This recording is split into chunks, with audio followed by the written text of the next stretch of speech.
সালমান খানের বাড়িতে হামলা।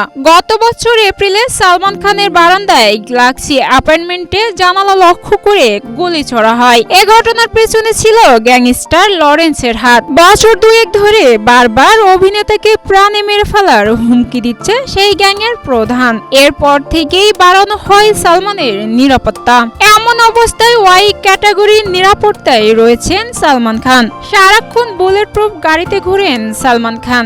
ব্যক্তিগত নিরাপত্তা কর্মী ছাড়াও সর্বক্ষণ পাশে থাকেন মহারাষ্ট্র পুলিশ। সম্প্রতি তার খোলা বারান্দায় লাগানো হয়েছে বুলেট প্রুফ গাছ।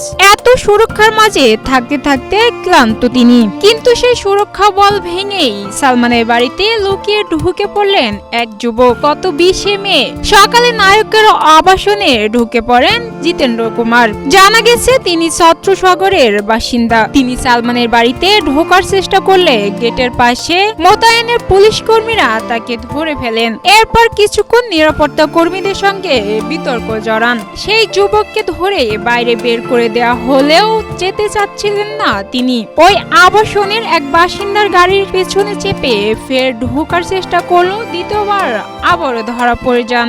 সে থেকেই প্রশ্ন ওঠে, এমন নিরাপত্তা সত্ত্বেও কিভাবে অনুপ্রবেশ ঘটেছে সালমানের বাড়িতে।